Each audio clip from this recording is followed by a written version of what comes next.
시청자 여러분 안녕하십니까? 헬로티비 뉴스입니다. 경기도 추경이 경기도 의회 문턱을 넘지 못하면서 시군과의 매칭 사업 등에도 빨간불이 켜졌습니다. 경선에서 복귀한 김동연 지사는 경기도 의회를 찾아 이번 임시회에 추경이 무사히 통과될 수 있도록 힘써달라고 요청했습니다. 김소연 기자가 취재했습니다. 지난달 8일 경기도의회는 대통령 탄핵 정국과 추경 예산안, 협의체 운영 등에 대한 협의가 이루어지지 않은 채 임시회를 개회했습니다. 당시 민생 추가 경정 예산안 상정과 통과 여부가 불투명해지면서 논란이 일기도 했습니다. 앞서 경기도는 지난 임시회에 올해 첫 추경안을 제출할 계획이었지만 여야정 협치위원회 구성 등을 놓고 갈등을 빚으면서 불발됐습니다. 경기도의회는 최근 두 차례 임시회에서 김 지사의 불통을 문제 삼아 지사 제안 안건을 본회의에 상정하지 않았습니다.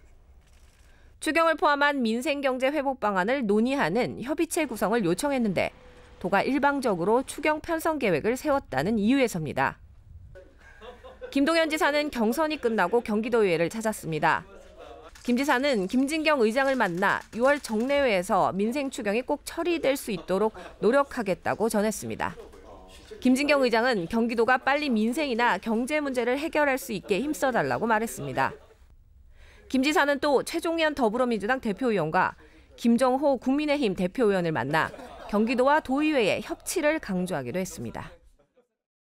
협치에 대해서 뜻을 같이 했고 특히 민생 회복을 위한 추경 조속한 처리, 그다음에 집행부에서 낸 조례도 빠른 시간 내에 처리해 주시는 것에 동의를 해주셨습니다. 경기도 추경안은 3천억 원 규모로 알려졌습니다. 경선에서 복귀한 김동연 지사가 도의회와의 관계 개선을 통해 오는 6월 열리는 임시회에서 추경을 통과시킬 수 있을지 관심이 모아지고 있습니다. 헬로티비 뉴스 김소영입니다. 민선 8기 유정복 인천시장이 공약 실현 시민 체감을 위해 공약 이행률을 올해 연말 60%까지 끌어올릴 계획입니다. 인천시는 8일 지난해 말까지 유 시장의 400개 공약 중 161건을 완료해 40.2%의 공약 이행률을 기록했다고 밝혔는데요. 6월 말까지 48%, 연말까지 60% 달성하는 목표를 세웠다고 덧붙였습니다. 민선 8기 인천시는 인천형 출생정책과 인천 아이패스, 광역버스 준공영제 시행과 경인고속도로 지하화 확정, 재외동포청 출범과 고등법원 유치 등 성과를 보인 바 있는데요. 임기 내 완료 예정인 274개 공약을 집중 관리 대상으로 보고 이 중 92개 사업을 올해 완료 목표로 선정했습니다. 인천시가 인공지능 다중이용시설 피난 안내 시스템을 인천 지하철 1호선 18개 역사에 확대 구축합니다. 이 시스템은 지하철역 화재 발생 시 화재 감지기가 열과 연기 등을 감지하면 인공지능이 화재 위치와 확산 정도를 분석해 승객들에게 최적의 피난 경로를 실시간 제공하는 역할을 하게 되는데요. 인천시는 승객의 신속한 대비와 안전 골든타임 확보에 큰 도움이 될 것이라고 보고 있습니다. 인천 지하철 인공지능 피난 안내 시스템은 올 연말께 완공될 예정입니다. 부천 대장지구의 본 청약이 시작된 가운데 주택 전시관도 잇따라 문을 열었습니다. LH는 9일 인천 청라동에 A7, A8 블록의 견본주택 개관식을 열고 실수요자를 위한 주택 전시관 운영에 돌입했습니다. 대장 홍대선 오정역 도보권에 위치하는 A7, A8 구역의 공급 물량은 전체 865가구로 사전 청약은 673가구, 일반 분양은 192가구입니다. 지난 2021년 말 사전 청약 당시 경쟁률은 A7 블록은 23대 1, A8 블록은 9대 1이었습니다. 두 블록 모두 전세대 전용 면적 59제곱미터로 단일 평형, 분양 가격은 평균 5억 2천만 원으로 LH는 이달 청약 접수를 거쳐 다음 달 당첨자를 발표합니다. 동시에 A5, A6 블록에 들어서는 신혼 희망타운 공공분양 물량 견본주택도 처음으로 공개됐습니다.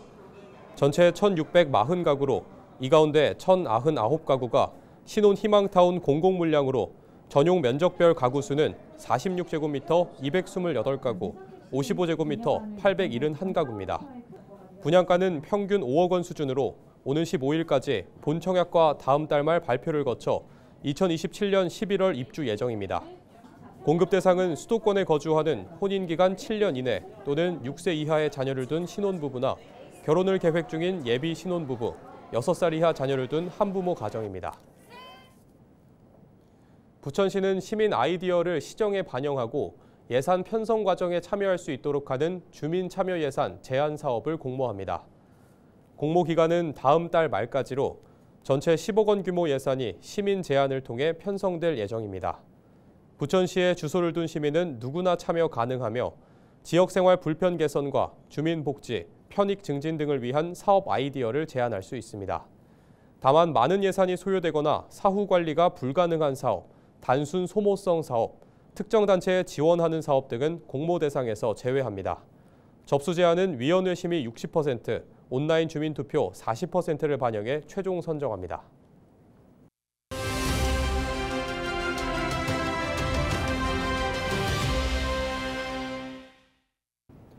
전세 기간 만료에도 보증금을 제때 돌려받지 못하는 세입자들이 늘고 있습니다. 집주인이 돌려줄 의사가 없다면 보증금 반환 소송이 필요한데요. 막상 그 상황이 되면 어떻게 해야 할지 당황하는 경우가 많습니다. 오늘은 전세보증금 반환 소송을 어떻게 준비해야 하는지 전문가의 이야기를 직접 들어보는 시간 준비했습니다. 엄정숙 부동산 전문 변호사와 이야기 나눕니다. 네, 변호사님, 세입자가 전세보증금을 제때 돌려받지 못한 경우에 바로 보증금 반환 소송이 필요할까요? 아니면 사전에 무엇부터 확인을 해야 하는 건가요? 네, 이제 계약 만료일에 다다르게 되면은 이제 보통 이제 이사를 가기 위해서 2달 전에 해지 통보를 해야 된다는 걸 먼저 알고 계셔야 되고요. 되도록이면 내용 증명 보내시는 것도 괜찮지만 그게 좀 어렵다고 하시면 문자나 카톡이라도 보내시고 아니면 통화하시면서 이제 녹음을 하셔서 이제 만기에 나가겠다, 보증금 돌려달라는 의사를 분명히 이제 하시는 게 필요하고요. 그래서 만기에 연락이 잘 되지 않는다든지 새로운 세입자가 들어와야만 줄 수 있다라든지 뭐 이런 이제 이야기를 하게 되면 임대인이 이제 만기가 돼도 신규 세입자가 구해지지 않는다는 이유로 이제 적극적으로 이렇게 지급하지 않을 가능성이 많다라고 생각이 드시면 이제 미리 사전에 이제 좀 준비를 하고 계셔야 될 필요가 있습니다. 소송에 대해서. 네, 보증금을 돌려받기 위해선 임대인의 재산 상황도 자세히 알아야 한다고요? 그 해당 부동산 살고 있었던 그 집을 경매를 바로 진행할 것인지 아닐 것인지는 본인의 순위가 어떻게 되는지에 따라서 선순위고 이 부동산을 통해서 충분히 배당 갔을 때 환가가 되고 보증금이 다 확보가 되는 상황이면 경매 절차만 진행을 하면 되는 것이고요. 그런데 이제 집 계약 체결할 당시부터 이미 근저당 다른 은행에다가 이제 채권이 너무 많은 상태인데 그걸 확인을 미처 못했던지 어떤 사정으로 후순위 채권자로 들어간 상황이면 그 판결문을 가지고 경매를 진행하기엔 좀 적합하지가 않고요. 왜냐하면 경매해도 보증금을 다 회수하지 못할 가능성이 많으니까. 그럴 경우에는 부동산을 경매부터 하기보다는 임대인의 통장이라든지 뭐 다른 재산이 있는지를 먼저 확인을 해보고 이제 가장 확인을 보통 사실 잘 못하는 경우가 많은데 알 수가 없으니까요. 이제 일반적인 통장 정도를 압류할 수가 있는 거고 다른 재산이 어떤 게 있는지 확인을 해보시려면 재산 명시 신청, 법원에다가 판결문을 가지고 재산 명시 신청이라는 걸 해서 임대인으로 하여금 법원에 당신이 어떤 재산을 가지고 있는지 법원에 신고를 하시오라는 명령을 내릴 수 있어요. 그래서 이제 재산 명시 제도를 통해서 그 어떤 재산이 있는지를 확인해 볼 수 있습니다. 네, 그렇다면 임대인이 보증금을 제때 돌려주지 않아서 임차인이 새로 이사갈 집에 계약금을 잃었을 때는 어떻게 대처해야 하나요? 이제 그 부분은 사실 임차인도 세입자분도 이사를 법원에서 말하는 인도 의무를 이행했는지에 따라서 좀 결과가 달라져요. 그러니까 인도 의무라는 거는 이사만 해서 되는 일은 아니고 이제 완전한 열쇠까지 비밀번호 인계까지 완전하게 임대인에게 모두 다 넘겼을 때 본인의 의무를 본인도 이제 인도 의무가 있거든요. 그래서 그 인도 의무를 완전히 다 이행한 상태인데도 불구하고 상대방이 이제 보증금을 주지 않는다. 그러면 나는 다른 곳에 계약했는데 이 계약 잔금을 못 치러서 계약금을 몰수당하는 손해를 입었다고 했을 때 손해배상 청구를 했을 때 이제 받아들여지게 되는 것이고요. 이사를 그러니까 완전한 인도를 넘기면 내가 보증금 못 받고 넘기기가 불안하시잖아요. 사실 그렇기 때문에 임차권 등기를 해놓고 완전한 인도를 하시고 다른 곳에 계약을 미리 해놓은 것이 있다. 그런데 파기가 되는 상황이다 하면 이제 손해배상 청구를 할 수가 있는 거죠. 네, 변호사님 오늘 말씀 여기까지 듣겠습니다. 지금까지 엄정숙 부동산 전문 변호사와 전세보증금 반환 소송 관련 내용 짚어봤습니다.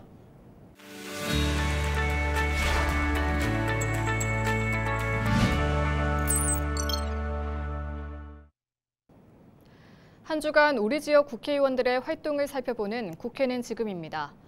더불어민주당 서영석 의원이 최근 제5차 치매관리 종합계획 수립을 위한 정책 개선 토론회를 열었습니다.